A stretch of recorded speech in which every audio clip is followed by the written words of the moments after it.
Bonjour à tous! Aujourd'hui, on essaie quelque chose de nouveau. On fait de l'aquaponie. Mais là, pas juste de l'aquaponie, on met une plante dans un aquarium, là.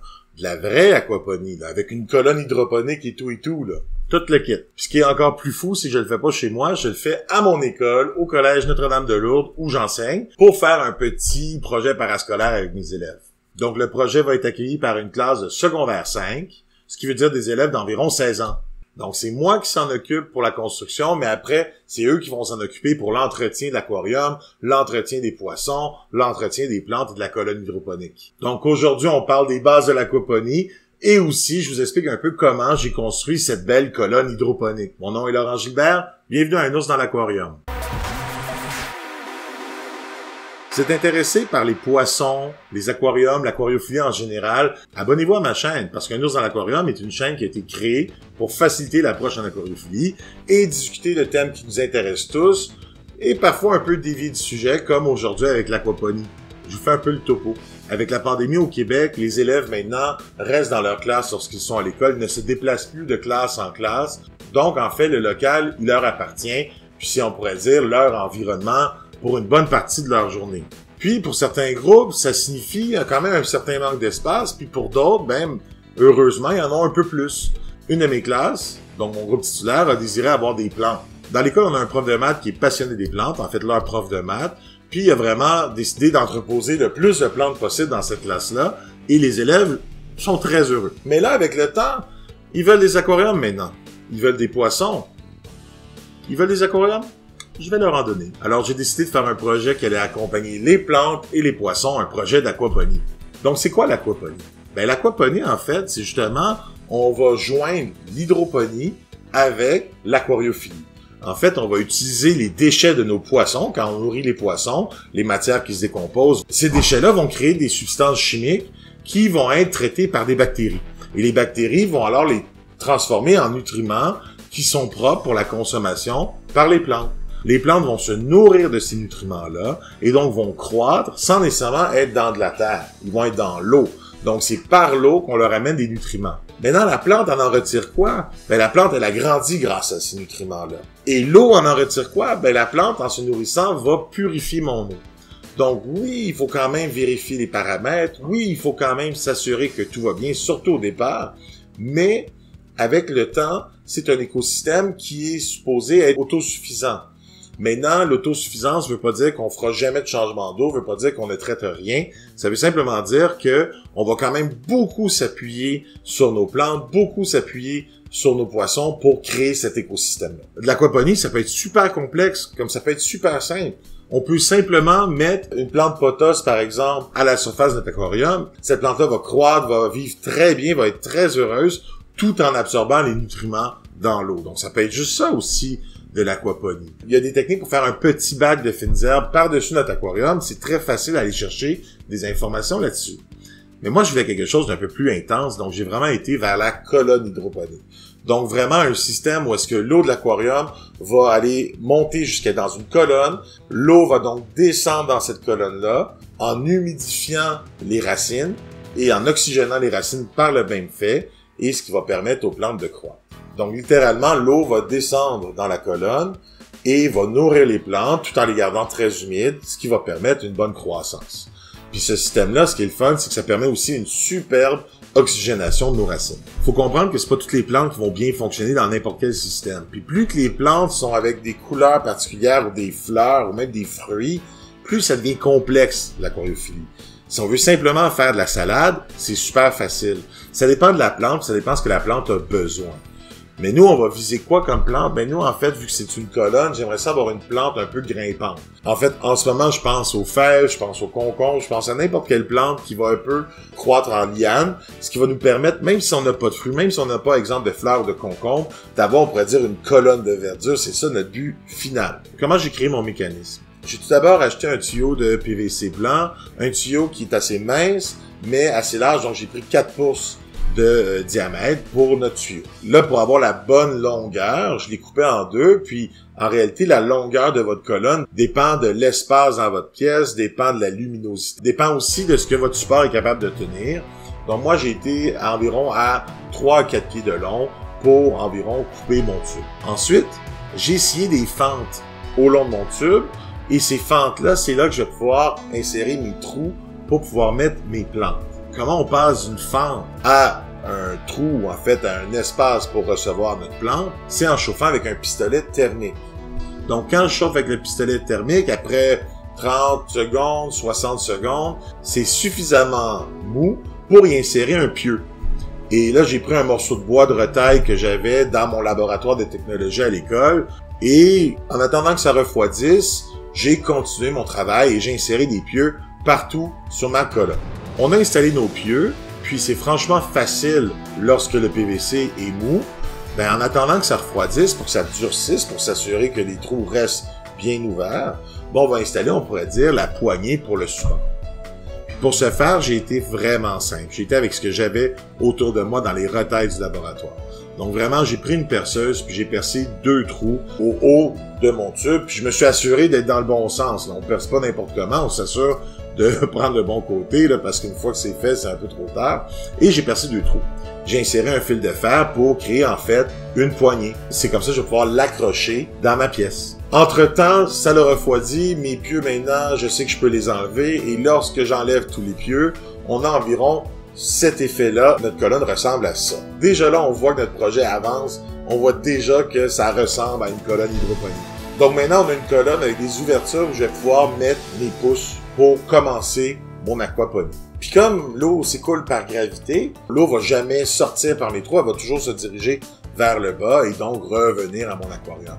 J'aurai jamais de problème, on pourrait dire, de dégâts. Pour remplir ma colonne, au départ, j'avais pensé avec de la paille.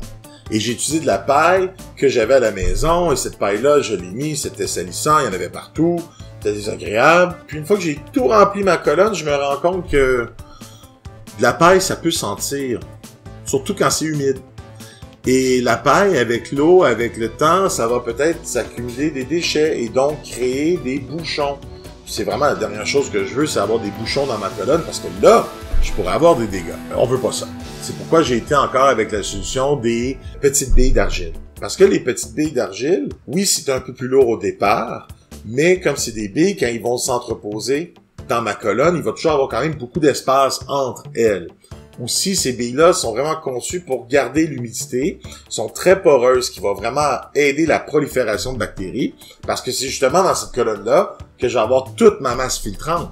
C'est grâce à ma colonne que je vais filtrer tout mon eau. Donc, je vais m'assurer que j'ai le plus de bactéries possible dans cet endroit-là pour que je puisse transformer le plus d'ammonium ou d'ammoniac en nitrate. Et les boules de terre cuite, en gardant l'humidité, vont pas nécessairement trop en accumuler. Donc, la masse, même si elle est un peu plus lourde que la paille au départ, à la fin, une fois qu'on rajoute l'eau, ça va être plus léger. Donc vraiment, on élimine les odeurs, on facilite la circulation de l'eau, on optimise la prolifération de bactéries. J'ai décidé de choisir, puis je pense que j'ai fait le bon choix. Bon, c'est sûr qu'avant de remplir, j'ai bouché le bas du tube avec en réalité une connexion qui va me permettre de joindre à ce grand tube de 4 pouces un petit tube de 1,5 pouces, donc un peu plus petit. C'est comme ça que je vais pouvoir connecter mon eau de la colonne à mon aquarium. La partie de la colonne vient juste de se terminer. On va passer maintenant au reste de mon système. Mais avant tout, j'aimerais vous montrer un peu mon laboratoire. J'aimerais un peu vous montrer à quel point que ça ressemble un peu feuillus et vert le bord d'une fenêtre de nos laboratoires. Avec la pandémie, les plantes sont généralement sorties des classes. Donc, on les a accueillies en sciences. Parce que nos techniciens, vraiment, sont formidables. Ils sont capables de faire plein de projets, on leur demande des choses, ils sont capables de nous aider. Vraiment, là, nos laboratoires, maintenant, c'est fantastique, on se dirait un peu dans la jungle, mais c'est franchement beau. Puis ça montre vraiment que malgré la pandémie, une école reste en vie. Puis vraiment, ça, je trouve ça le fun. Là, je sais que je vante beaucoup mon école, mais franchement, c'est le fun de travailler là-bas. Je suis content de travailler là-bas, puis ça m'a permis à faire des projets qui vont m'aider non seulement dans ma chaîne, mais qui vont aussi faire participer mes élèves. Donc, je trouve ça franchement cool. Puis mes techniciens, là, chapeau. Bon, maintenant, on va aller porter les choses dans ma classe. La sortie est un peu stagée, là, on s'entend, c'était pour le but du vidéo, mais si vous remarquez, j'ai oublié ma tasse de café. Ça, je l'ai oublié pour de vrai, même après.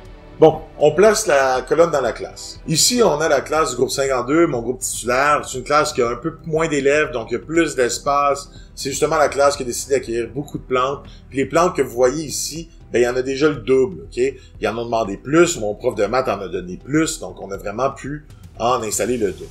C'est le lieu idéal pour notre projet parce que vraiment, les élèves sont motivés à apprendre, sont motivés à participer. Donc, ils voulaient des plantes, ils voulaient des aquariums. Moi, j'ai dit, OK, je vous donne les deux en même temps. Si vous n'avez jamais vu comment on faisait des colonnes hydroponiques, puis vous avez besoin d'un peu plus de détails, je vous conseille d'aller chercher un peu plus de vidéos. Il y en a vraiment des gens qui se spécialisent là-dedans.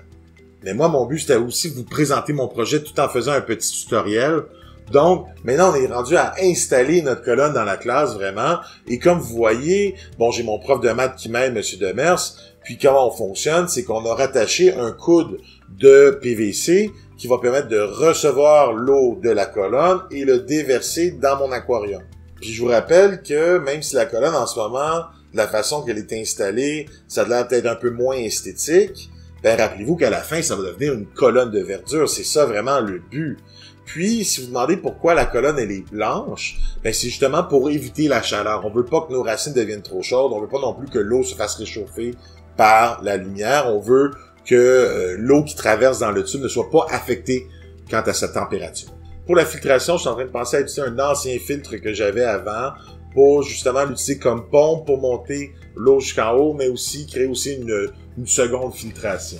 Mais si j'ai des problèmes de pompe, j'en ai quand même une autre qui est simplement pour pousser l'eau, mais qui va se rendre jusqu'en haut. Si vous regardez l'aquarium que j'utilise en ce moment, c'est un aquarium que j'ai acheté dans un encan, vraiment pas cher, et qui était déjà conçu d'une manière particulière, probablement que l'ancien propriétaire l'avait modifié à son goût. Et vous voyez qu'il y a vraiment un coin qui a été bloqué par une vitre, et c'est par là que je vais aller chercher mon eau. Donc, j'ai utilisé déjà ce qui était dans l'aquarium, j'ai rajouté de la mousse dans cet endroit-là, dans ce coin-là. Ça va servir à quoi? Ça va servir à faire une filtration mécanique. Ça va empêcher que des particules se rendent dans ma colonne hydroponique et donc commencent à créer un bouchon. Toutes les particules qui sont trop grosses, qui n'arriveront pas à traverser la mousse, ben j'y récupère de cette façon-là. C'est vrai que ça n'a pas l'air de la chose la plus belle en ce moment, mais dites-vous que l'aquarium va être recouvert, donc on les verra plus, ces mousses-là de l'angle où est-ce qu'on les voit en ce moment. Pour éviter l'évaporation, je vais recouvrir mon aquarium. Donc, comment ça marche? Je mets les poissons dans l'aquarium, il va y avoir une création de déchets. Les déchets vont par la colonne d'eau se déplacer dans ma filtration mécanique de mes mousses. Maintenant, une fois que la filtration mécanique elle est faite, on va prendre l'eau, on va la transporter jusqu'en haut de ma colonne et elle va s'écouler dans ma colonne hydroponique. Il va alors avoir une filtration biologique et en plus de ça, mes plantes vont pouvoir s'en nourrir. Ça va donc créer vraiment une filtration optimale, ce qui va diminuer ma quantité de toxines que je vais continuer à observer, mais quand même, je suis assez rassuré que ça va bien fonctionner. Une fois l'eau tombe dans ma colonne, elle se déverse dans le coude et donc directement dans mon aquarium. Et le cycle va continuer. Donc, c'est un projet à long terme. Puis, j'ai essayé de faire des pousses récemment. Malheureusement, j'ai manqué mon coup. J'ai pas gardé l'humidité suffisante. Moi, je suis pas le meilleur à faire des pousses. Donc, ma première batch de pousses a malheureusement échoué. Il va falloir que je la recommence pour vraiment bien partir la colonne hydroponique. Mais vous avez un peu une idée de mon système et comment il va fonctionner. Là, il faut s'assurer qu'il n'y a rien qui va couler. Il faut s'assurer que le bruit va pas être trop fort parce qu'on s'entend, les élèves vont être là. Un système aquaponique comme celui-ci va rouler sans arrêt. Donc, c'est sûr qu'il faut pas que ça fasse beaucoup de bruit. Donc, on va devoir juger ça. On va devoir adapter plusieurs facteurs. Donc, on est en test. Ça se peut que ça fonctionne, ça se peut que ça fonctionne pas. Dans tous les cas, je vais vous en parler dans une partie 2. Dans tous les cas, les élèves et moi, on va apprendre beaucoup là-dessus. Puis on n'est pas pressé, là. On a toute l'année. Donc, je vous dis, il y a une partie 2 qui s'en vient avec le projet final une fois que les plantes vont être bien implantées. Si vous avez aimé ça, gênez-vous pas de mettre le pouce en haut. Moi, je vous dis à la prochaine. Bon projet. Salut!